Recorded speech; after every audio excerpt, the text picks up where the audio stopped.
Hola, buen día.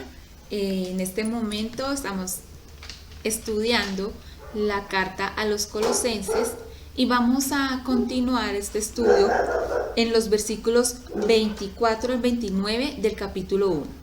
Entonces pongamos este tiempo delante de Dios para que sea su Espíritu guiándonos. Amado Padre, Señor, te agradecemos por este día hermoso, Señor, y por este privilegio de poder estudiar tu palabra, Señor. Te rogamos que sea tu Espíritu Santo quien nos guíe y nos ilumine, Señor, para poder entender y obedecer tu palabra. En Cristo Jesús, amén. Bueno, entonces demos lectura al capítulo 1, versículos del 24 al 29. Dice: Ahora me gozo en lo que padezco por vosotros, y cumplo en mi carne lo que falta de las aflicciones de Cristo por su cuerpo, que es la iglesia, de la cual fui hecho ministro, según la administración de Dios que me fue dada para con vosotros, para que anuncie cumplidamente la palabra de Dios, el misterio que había estado oculto desde los siglos y edades, para que ahora ha sido manifestado a sus santos, a quienes Dios quiso dar a conocer las riquezas de la gloria de este misterio entre los gentiles, que es Cristo en vosotros, la esperanza de gloria, a quien anunciamos, amonestando a todo hombre y enseñando a todo hombre en toda sabiduría, a fin de presentar perfecto en Cristo Jesús a todo hombre, para lo cual también trabajo, luchando según la potencia de Él, la cual actúa poderosamente en mí. Entonces, vamos a ver versículo por versículo lo que el apóstol está diciendo y lo que Dios nos quiere decir a través de estas hermosas palabras. Dice: ahora me gozo en lo que padezco por vosotros. Aquí vemos cómo el apóstol se goza en lo que padece, en sus sufrimientos. Pero es hermoso ver que él dice, me gozo, ahora me gozo, es decir, ahora que yo entiendo, porque él nos viene hablando, veíamos en los versículos anteriores, los que hemos estudiado, que él viene hablando de la preeminencia de Cristo, de cómo Cristo lo llena todo en todos, cómo Él es suficiente, cómo Él es el Señor creador y el sustentador de todas las cosas. Entonces, él dice, ahora que conozco a este Cristo, cierto que nosotros sabemos cómo fue el encuentro de Pablo con Dios, o sea, él iba persiguiendo la iglesia y Cristo se le presenta y le dice, yo soy a quien tú persigues, y se le revela a Pablo y él comienza a tener este hermoso conocimiento del Señor y dice, ahora me gozo por lo que padezco, por lo que sufro en mi carne, en lo que padezco por vosotros. Uno también podría pensar, bueno, pero Pablo no conocía personalmente a los creyentes en Colosas, pero somos hermanos en Cristo, y eso es lo que Pablo sabía. Ellos son mis hermanos, yo me gozo en ellos y yo padezco por ellos, porque el transmitir el mensaje, y precisamente por transmitir el mensaje, es lo que tenía Pablo en estos momentos en la prisión. ¿Cierto? Sabemos que Pablo escribió esta carta también desde la prisión. Entonces, él lo está hablando con autoridad, con propiedad, también con la vivencia propia. Entonces dice Pablo, aquí hablando en primera persona, que cómo se siente, y dice que se siente gozo, me gozo. Y este gozo no es, es que estoy, o sea, a mí me encanta sufrir, qué alegría, ¿no? No se refiere a eso, sino a ese gozo de contentamiento, de estoy bien, ¿sí? No sé si, pues a mí me ha pasado, yo creo que a todos los que hemos puesto nuestra confianza en Cristo, nos ha pasado de que tenemos alguna situación difícil, algún problema, alguna dificultad, y sí nos afecta, pero en el fondo, o sea, sabemos que estamos bien. Hay una paz que nos da, que es ese gozo de saber que lo que estamos pasando está en manos de Dios. Y eso lo sabía Pablo. Entonces, por eso les dice con esa seguridad, ahora me gozo en lo que padezco por vosotros y cumplo en mi cuerpo lo que falta de las aflicciones de Cristo por su cuerpo, que es la iglesia. Vamos a ver esto por parte, porque es muy importante que entendamos lo que quiere decir y lo que no quiere decir. Entonces, cuando dice que cumple, ese cumplir es estoy completando, estoy haciendo mi parte, estoy haciendo lo que a mí me corresponde, estoy completando, cumplo lo que me toca hacer. Tengo una tarea y la estoy ejecutando. Entonces dice, y cumplo en mi cuerpo, lo que me corresponde hacer físicamente, todo lo que concierne a nuestro trabajo, y lo vamos a ver también, él lo va a manifestar más adelante. Cumplo en mi cuerpo lo que falta de las aflicciones de Cristo por su cuerpo, que es la iglesia. ¿A qué se refiere aquí? Para saber a qué se está refiriendo, ¿cómo así que lo que falta? El faltar es un déficit, ¿cierto? Es algo que no se ha completado. Pero entonces, ¿qué es lo que no se ha completado de los sufrimientos de Cristo? Aquí no está hablando de la redención, de la salvación. No se refiere a eso, porque Él ya ha dicho que Cristo es suficiente, que su sangre nos ha reconciliado con el Padre. Entonces, no se refiere a eso. También lo vemos en Juan, en el Evangelio de Juan, en el capítulo 19, en el verso 30, que Jesús dice, consumado es, ya todo quedó saldado, la deuda se pagó. Entonces no tiene que ver con nuestra redención, con nuestra salvación, sino aquí lo que Él está hablando es que obviamente hay un proceso de santificación en nosotros, y esto va a implicar un costo que como creyentes vamos a pagar, y es el costo que también Cristo pagó acá, porque si Cristo estuviese en cuerpo, también estaría sufriendo vituperios hoy en día, porque hoy en día también seguimos en un mundo caído, porque este mundo es apático a las cosas de Dios, rechaza a Dios, y entonces ahora Cristo no está, pero estamos nosotros, no está físicamente, ¿cierto? Pero estamos nosotros, que somos la iglesia, y que ahora nosotros estamos sufriendo ese rechazo, esa apatía, porque hablamos de Cristo, ¿cierto? Si lo hacemos, sabemos que es así. Entonces dice que cumplo en mi cuerpo lo que falta de las aflicciones de Cristo por su cuerpo, que es la iglesia. Entonces aquí estamos viendo eso, viendo que tenemos que luchar por la iglesia, tenemos que seguir expandiendo el evangelio, la palabra de Dios. Dice, de la cual fui hecho ministro, es ministro de la iglesia. ¿Qué es un ministro? Un ministro, aunque hoy en día los ministros tienen un nombre o algo así, un rango importante, son considerados pues personalidades que tienen hasta una inmunidad diplomática en algunos casos, los ministros. Entonces, a eso no se está refiriendo acá. Acá ese término de ministro es siervo. Y en ese concepto todos encajamos, todos los hijos de Dios, todos los creyentes encajamos como siervos de Dios. Entonces Él está diciendo que eres un siervo de la iglesia, de la cual fui hecho ministro, según la administración de Dios que me fue dada.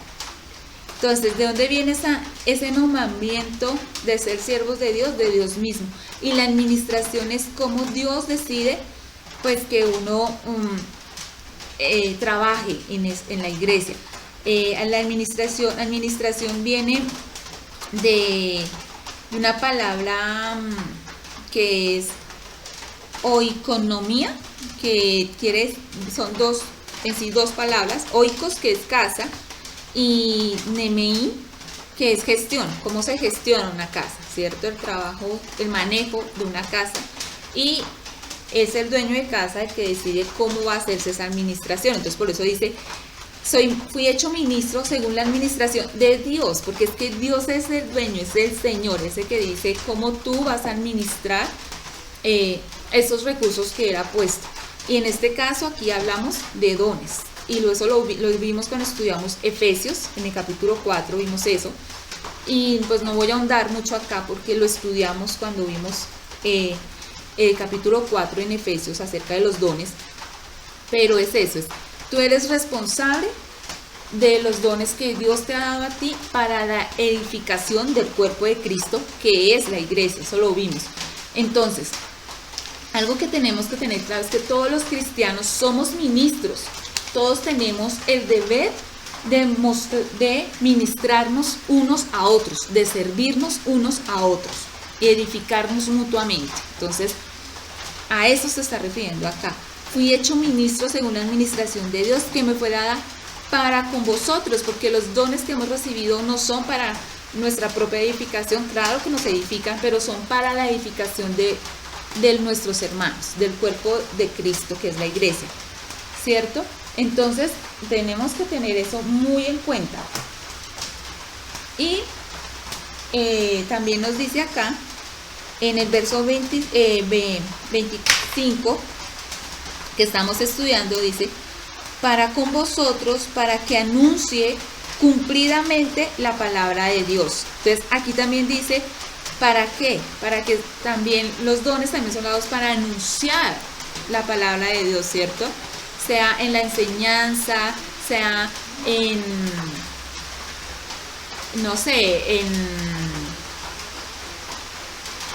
en el consolar a otras personas, ¿cierto? En el exhortar, en el animar, en el estar ahí. Uno no sabe, Señor, a veces te usa de maneras que te sorprendes, porque tú ni piensas que puedes ser de bendición a una persona con tan solo hacerle una llamada, con tan solo preguntarle realmente de corazón cómo estás, escucharla. No sabes cuánto le puedes bendecir y cómo el Señor te puede usar para estar animando a esa persona. Entonces, y eso dice anunciar cumplidamente. Pues vuelve a esa palabra que veíamos en el verso 24, cuando él dice, y cumplo en mi cuerpo, o sea, hago mi parte. Entonces aquí anuncio cumplidamente. Estoy ahí cumpliendo, ahí completando en lo que a mí me corresponde, el anunciar, en dar las buenas nuevas a los otros, ¿cierto? La palabra de Dios. Y esto no es solamente, y lo hemos hablado en otras ocasiones, a los no creyentes, sino a nosotros como creyentes. Necesitamos edificarnos, necesitamos conocer. El Evangelio es Cristo, y Cristo no es solamente para el inconverso que sepa que Cristo es quien le salva, sino es para el creyente también que sepa que Cristo es su fuente de vida, y lo vamos a seguir viendo acá, es la fuente de todo, es el que lo llena todo en nosotros. Entonces dice el verso 26, continuando aquí Pablo, dice, bueno, entonces, él anuncia cumplidamente la palabra de Dios, el misterio, o sea, ¿cuál es ese contenido de la palabra de Dios? Y dice él, el misterio que había estado oculto. Misterio es algo que ya lo vimos también cuando estudiamos Efesios también, que nos habla del misterio, y aquí también ya había mencionado el apóstol en esta palabra. Misterio es que no se había hablado antes de eso, ¿cierto? Es algo que no se conoce porque no ha sido plenamente expuesto o revelado, estaba, como lo dice aquí, oculto, estaba en un silencio, a eso se refiere. Era algo que no se conocía porque estaba oculto, porque no se había hablado de ello, no había sido expuesto y explicado desde los siglos y las edades. Pero dice, pero ahora, entonces se contrapone lo que va a decir. O sea, antes estaba oculto, pero ahora, ¿qué nos dice? Ha sido manifestado a sus santos. Y es hermoso porque ha sido manifestado, ha sido declarado, ha sido dicho, ha sido revelado a sus santos. Los santos, ¿quiénes somos? Los creyentes. ¿Sí? Si tú tienes a Cristo como tu Señor y Salvador, a ti se te ha manifestado, se te ha dicho este misterio, que es, también es a quienes Dios quiso dar a conocer las riquezas de la gloria de este misterio. Hoy lo repite, está diciendo que Dios es el que quiso darlo a conocer. O sea, por eso estaba oculto, porque Él no lo había todavía revelado, no lo había manifestado. Pero ahora Él lo quiso, Él quiso que así se hiciera y lo dio a conocer las riquezas de la gloria de este misterio. O sea, es un misterio que enriquece y que es de gloria. Entonces vamos a ver entre los gentiles. O sea, no solamente Israel, porque por eso también nosotros veamos el misterio de que ahora tanto judíos como gentiles son un pueblo, son el pueblo de Dios, son la iglesia de Dios, son el cuerpo de Cristo, ¿cierto? ¿Y cuál es ese misterio? ¿Cuál es ese? Porque sí, somos uno, pero es más profundo. ¿Por qué somos uno? Porque nos une Cristo, pero es aún más profundo. Y aquí lo dice, dice las riquezas de la gloria de este misterio entre los gentiles, que es Cristo en vosotros, la esperanza de gloria. Ese misterio es que Cristo, el creador, sustentador de todo, el que tiene la autoridad suprema, está en ti, está en mí. Eso es algo que está siendo revelado, está siendo anunciado. Entonces como que sabía que es una verdad nueva para ellos y por eso él oraba, veíamos la oración que él hacía, que ellos tuvieran pleno conocimiento, ¿cierto? Recordémoslo aquí. Dice, por lo cual también nosotros desde el día que lo oímos no cesamos de orar por vosotros y de pedir que seáis llenos del conocimiento de su voluntad en toda sabiduría e inteligencia espiritual, para que andéis como es digno del Señor, agradándole en todo, ¿cierto? Fortalecidos, bueno, entonces vemos que Él ora por ellos, pero también vemos que Él hace su parte para que lo que Él está pidiendo a Dios que pase en estos creyentes sea posible. O sea, Él está cumpliendo, Él está llevando este mensaje y diciéndoles, miren, Cristo está en ustedes, ¿sí? Cristo en ustedes, ¿qué? La esperanza de gloria. Cristo en vosotros. O sea, Cristo está en ti, Cristo está en mí. Esta verdad era un misterio. O sea, ¿cómo es posible esto? Porque Cristo vino para dar su vida en rescate por nosotros y nos ha sellado y nos ha dejado su espíritu y Él está en nosotros. Cristo está en mí. Cristo está en ti.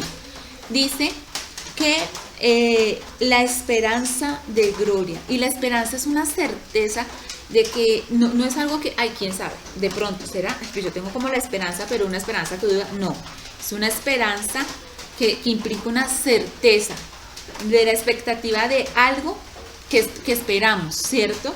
De ese cumplimiento, dice, de esa esperanza de gloria.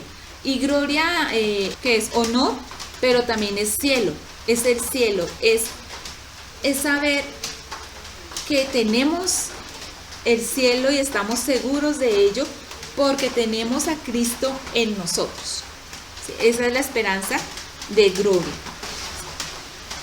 Cristo no es solo la razón por la que podemos estar seguros de que entraremos en la gloria. Él no es simplemente la razón, Él es la gloria. Entonces nosotros sabemos que Cristo está en nosotros, pues sabemos que también vamos a ir al cielo, pero es que el cielo es Cristo mismo, ¿sí? Entonces es el que todo lo llena, ¿ven? Como todo comienza a encajar. O sea, Cristo es todo en todo, en que todo lo llena. Entonces podemos tener esa certeza porque Cristo está en nosotros. Entonces Pablo también, teniendo esto presente que él nos está diciendo, por esto también le podía decir que se gozaba en sus sufrimientos, porque es que no veía su sufrimiento desde yo no merezco estar acá, pero si yo he sido fiel. No, él lo ve desde me espera la gloria, saber estar con Cristo siempre y todo esto es en pro de Él y mis hermanos van a ir conmigo y estamos en esta batalla. O sea, él lo veía desde desde puestos sus ojos en Jesús. Desde Cristo veía todo. Entonces, por eso él podía gozarse. Él podía decir, estoy en prisión, sí, fui golpeado, he sido azotado, él también lo dice en otra de sus cartas, pero él dice, estoy bien, ¿por qué? Porque él tiene ese gozo puesto por delante. Entonces, continuamos. El 28 dice, a quien anunciamos, amonestando a todo hombre y enseñando a todo hombre en toda sabiduría, a fin de presentar perfecto en Cristo Jesús a todo hombre, ¿cierto? Entonces, ¿qué vemos acá? ¿A quién anunciamos? A Cristo. Lo proclamamos, lo declaramos, hablamos de Él. De esa manera lo anunciamos. ¿Y cómo más? O sea, ¿cómo lo anunciamos? ¿Cómo hablamos de Él? ¿Cómo lo estamos proclamando? Aquí el apóstol dice que lo hacemos amonestando. Amonestar es aconsejar, dar un consejo, es confrontar con la verdad, es decir, así no es como vas, no es el camino, así no son las cosas, tú estás confrontando, estás aconsejando, ese no está bien lo que estás haciendo, porque esa no es la verdad, y tú entonces colocas la verdad y viene la otra parte que es, estás amonestando, pero también estás enseñando, ¿cierto? Y estás diciendo, si amonestar es decir, así no es como se hacen las cosas. Enseñar es decir, así es como se hace. Mostrar cómo es que se hacen las cosas, cómo es que él debe encaminarse. Entonces, ¿a quiénes? Bueno, a los que tengan cierta reputación, a los que tengan cierto nivel social. No, dice a todo hombre. Y todo hombre significa todo hombre, ¿cierto? Incluyendo mujer, niño, o sea, a todos. Entonces es lo que está diciendo acá. Y si nosotros vemos, bueno, dice que el propósito de esto, de enseñar a todo hombre, de amonestar a todo hombre, no se trata de conductismo, de la conducta del hombre, sino se trata de una transformación concreta, de una madurez, de presentar lo perfecto, de un carácter. Entonces, perfecto no quiere decir que entonces tú ya no vas a pecar y bueno, ya eres santo en todo lo que haces, porque todo lo haces muy bien. No, estamos en la carne, sabemos que aún pecamos, sabemos que aún no hacemos cosas que no queremos, como dice el apóstol, miserable de mí, porque hago lo que no quiero y lo que quiero hacer no lo hago, porque no es solamente lo que hago, sino también lo que no hago, ¿cierto? A veces dejamos de hacer cosas que debemos hacer y eso también es pecado. Entonces, no se trata de que ya no peco más, se trata de que estoy en un proceso de santificación que me lleva a una madurez, a un entendimiento. Cuando habla de que seamos perfectos, habla de que estemos completamente equipados para una asignación, para un trabajo asignado, ¿cierto? O sea, tú, por ejemplo, vas a ir a pintar una pared. Entonces tú dices, ya tengo el rodillo, ya tengo el papel con el que voy a cubrir los bordes o la cinta para que no me salga, no pinte lo que no debo, tengo la pintura, bueno, tengo todo, entonces ya todo está perfecto, o sea, estoy equipada. A eso se refiere, a que todo hombre esté equipado, o sea, conozca estas riquezas, todo esto que el Señor nos ha dado, esas riquezas de la gloria de Dios. Cristo mismo, Cristo en nosotros. ¿Qué nos falta si tenemos a Cristo? Si Cristo con nosotros, ¿quién contra nosotros? Pero es que no solamente con nosotros, es en nosotros. ¿Ven? Es en nosotros, Cristo en nosotros. Ya no vivo yo, sino Cristo en mí. Entonces, pero esto es con ese fin, de presentar a todo hombre perfecto. No se trata de que yo voy a buscar perfeccionar a mí misma, se trata de que yo y lo vamos a complementar más adelante, yo también veo por mis hermanos, que ellos también estén llegando a la madurez, que ellos sean equipados, que ellos sepan que están equipados, que lo tienen todo para cumplir ese propósito que Dios les ha dado, que tienen los dones que Dios le ha dado para la edificación del cuerpo de Cristo, los cuales deben estar ejercitando en la iglesia, en el cuerpo de Cristo, ¿cierto? Para el crecimiento de la misma, para la madurez, para presentarnos perfectos, enteramente maduros, perfectos. Dice, en toda sabiduría, en la palabra de Dios, ¿cierto? Y este pasaje lo podemos estar comparando con Colosenses 3:16, que dice exactamente, busquémoslo más adelantico aquí, Colosenses 3:16 nos dice, la palabra de Cristo mora en abundancia en vosotros, enseñándoos y exhortándonos, o sea, otra vez amonestando, exhortar, es lo mismo, está diciendo lo mismo, unos a otros en toda sabiduría, cantando con gracia vuestros corazones al Señor con salmos e himnos y cantos espirituales, ¿cierto? Entonces dice, unos a otros, entonces no hay excusa, no, es que eso lo decía para Pablo, era el trabajo de Pablo, no, o ese trabajo de los ancianos, de los pastores, de los líderes, eso no es conmigo, olvídate, aquí te está diciendo muy claramente y lo repite más adelante, o sea, te lo está dejando claro en Colosenses 3:16 que es a todos, o sea, ya no está hablando Pablo de su trabajo en el ministerio, sino en el trabajo de cada uno de los miembros de la iglesia en el ministerio, ¿cierto? En la iglesia, el ministerio que tienen de edificarse mutuamente, exhortándose, enseñándose unos a otros. Entonces ese es el llamado que tenemos que enseñarnos, animarnos, y esto implica, como él ya lo había dicho antes, un sufrimiento del cual él se sentía gozoso. ¿Y por qué se sufre? Pues porque él dice aquí que él está, o sea, a quien anunciamos, amonestando a todo hombre, enseñando a todo hombre en toda sabiduría, a fin de presentar perfecto en Cristo Jesús, porque fuera de Cristo somos inútiles, a todo hombre, para lo cual trabajo. Y esta palabra trabajo no es simplemente hacer un oficio, no es así como se conoce hoy en día, sino esta palabra trabajo es desgaste. Es por lo cual trabajo es un desgaste, implica sufrimiento físico y emocional, ¿cierto? También lo sabemos. Y dice luchando, por lo cual trabajo luchando. O sea, el trabajo requiere un esfuerzo que me lleva a luchar, pero este luchar es a agonizar, o sea, es darlo todo, según la potencia, o sea, pero no lo hacía en él.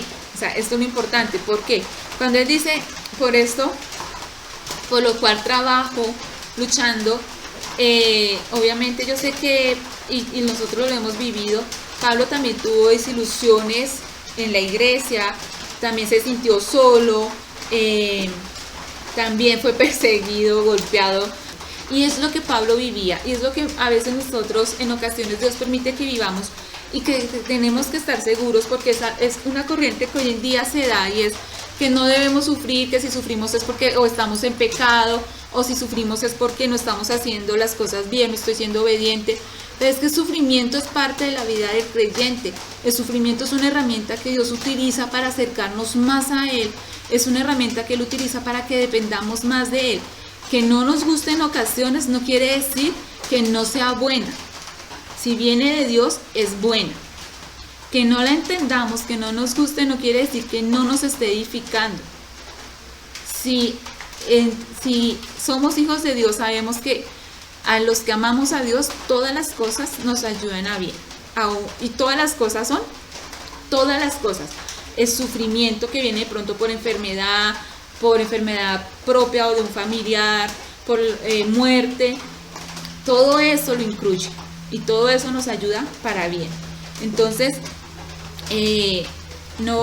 también lo estudiamos cuando estudiamos las cartas de Pedro, que el sufrimiento es algo que el creyente tiene que afrontar, que está garantizado para el creyente. ¿Por qué? Pues porque estamos en un mundo que es apático, como lo decía antes, a las cosas de Dios. Y sabemos que es así, sabemos que el Señor dijo, si a mí no me recibieron, o sea, a ustedes tampoco, o sea, a mí me rechazaron, a ustedes los van a rechazar, porque el siervo no es mayor que su Señor, eso también lo vimos, ¿cierto? Entonces tengamos todo esto presente. El sufrimiento no es ajeno a la vida del creyente, sino es parte del creyente. Incluso escuchaba una frase que dice, no se puede ministrar sin sufrir, pero no se debe ministrar sin gozo. Y esto es clave. ¿Por qué? Porque a veces hay personas que ejercen el ministerio y bueno, viene el desánimo y todo, pero entonces están dejando que se meta esa raíz de amargura. Entonces no, es que la gente no se interesa, entonces comienza a mirar más las circunstancias y sin quererlo, o quizás queriéndolo, bueno, no sé. Sí, queriéndolo, porque debemos ser responsables, debemos buscar cada día de Dios, buscar cada día a Cristo en nuestra vida, de rendirnos a Él cada día, ser mansos delante del Señor. El gozo, el contentamiento viene de un corazón humilde, de un corazón manso, que sabe que no merece nada. Y se pierde cuando uno pone sus ojos en uno y uno dice, yo no merezco esto me está pasando porque yo merezco ser tratado de otra manera. Entonces ya cuando el enfoque está en mí, o yo no merezco perder mi tiempo acá cuando los demás podría estar haciendo otra cosa, y ve aquí la gente no viene, no escucha, ¿sí? En fin, pongo los ojos en mí, ahí pierdo el gozo. Pero yo tengo gozo cuando yo digo, lo que estoy haciendo no lo hago para mí, no lo hago por mí, lo hago para el Señor y lo hago para el cuerpo de Cristo, lo hago para mis hermanos con todo el amor que el Señor me ha dado, y son ellos los responsables también de escuchar, de alimentarse, ¿cierto? Y de estar examinando todo, porque debemos examinarlo todo, ¿cierto? A través de la palabra de Dios, no porque me lo dice una persona u otra, entonces yo lo creo, no, lo debo llevar a la palabra de Dios. Y esto a veces es desgastante, claro, o sea, lo que les decía ahorita, el desánimo, que la gente no ayuda, no colabora, lo desanima a uno, pero es porque uno comienza a enfocarse en uno. Pero aquí dice él que él podía hacer todo esto y nosotros podemos hacer todo esto, ¿según qué? ¿Según nuestras fuerzas? No, él dice, según la potencia, ese poder, esa fuerza, ¿de quién? De Él, de Cristo, de Dios, la cual actúa, porque Él está en nosotros, Él actúa poderosamente en nosotros, la cual actúa poderosamente en mí. Por eso Pablo decía, ya no vivo yo, sino Cristo en mí. Entonces, esto creo que nos está animando a no desmayar, a estar enfocándonos en esta verdad hermosa, y siendo conscientes de que Cristo está en mí. A veces decimos, ¿qué haría Cristo en esta situación? O ¿qué haría Cristo en esta otra? Pero yo hoy me pregunto, y yo creo que diría más bien, o voy a decir más bien, yo voy a hacer esto estando Cristo en mí. Es decir, yo voy a enojarme de esta manera cuando Cristo está en mí, está viendo todo lo que estoy haciendo. O sea, ¿lo hago? ¿Estoy viviendo de acuerdo a esta verdad hermosa de que Cristo está en mí? A mí me ha cuestionado hoy el Señor con estas preguntas. Me ha confrontado, es la palabra, con estas preguntas que ha hecho que surjan en mi mente. De verdad, yo estoy siendo consciente cuando hago las cosas de que Cristo está en mí, y de que es Cristo el Señor de la creación, es Cristo el que todo lo llena en todos, es Cristo el que sostiene todas las cosas, ese es el Cristo del que estamos hablando, el que mora en mí, y yo estoy haciendo lo que estoy haciendo. Por eso Pablo decía y oraba para que vivamos como es digno del llamamiento al que hemos sido llamados, ¿cierto? Lo quiero leer, dice, para que andéis como es digno del Señor, porque es que Él habita en nosotros, verso 10 del capítulo 1 de Colosenses, agradándole en todo, llevando fruto en toda buena obra y creciendo en el conocimiento de Dios, porque es que esa es la vida eterna, dice la palabra de Dios, y esta es la vida eterna, que conozcan a ti, el único Dios verdadero, y a Jesucristo a quien has enviado. Entonces, que el Señor nos esté iluminando, dando ese entendimiento y guiando, y nosotras estemos de verdad siendo dirigentes, siendo intencionales en hacer las cosas para el Señor, para su gloria, en poner todo lo que Él nos ha dado, todos esos recursos, todo ese equipamiento que nos ha dado, su poder en nosotros, porque Él está en nosotros, ese poder que obra en nosotros, que es el poder de Cristo, estamos poniéndolo a servicio de la iglesia, estamos edificando, estamos padeciendo por la iglesia. Me estoy gastando en oración por mis hermanos que están sufriendo, me estoy gastando en oración por la necesidad que pasa la iglesia de una doctrina realmente pura, de, como dice su palabra, de la leche no adulterada, porque hay muchas corrientes que se están metiendo, como lo hacían en el tiempo de Pablo, y por eso Pablo escribe varias cartas, como esta a los Colosenses, por esas doctrinas, filosofías que se meten en las iglesias y quieren contaminar la palabra de Dios. Entonces, en verdad, es el ánimo hoy que nos estimulemos al amor, que nos estimulemos a poner nuestros dones, a desgastarnos, poner todo nuestro trabajo, luchemos con ese poder que Dios nos ha dado por la iglesia de Cristo, porque Él sea conocido, porque Él sea glorificado en todo, como dice acá, porque este misterio, que ya no es un misterio porque ha sido revelado, de que Cristo está en nosotros, seamos conscientes pues de esto y crezcamos en ese conocimiento de Cristo en nosotros. Y bueno, demos gracias al Señor por su palabra y que nos permita vivir de acuerdo a ella. Seamos sabias y entendidas de lo que debemos hacer.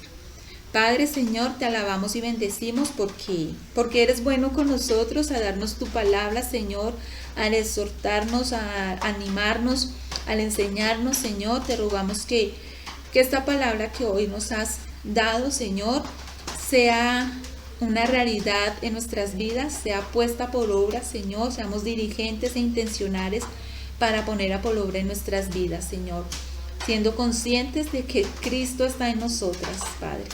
Gracias por esta obra maravillosa de Cristo en la cruz, suficiente, Señor, por la cual hemos sido salvas, Señor. Gracias, y te rogamos, Señor, que también nosotras hagamos nuestra parte, Señor. Cada uno de nosotros hagamos lo que nos corresponde hacer como miembros del cuerpo de Cristo, que es tu iglesia en Cristo Jesús. Amén. Bueno, feliz día, que estén muy bien. Bendiciones.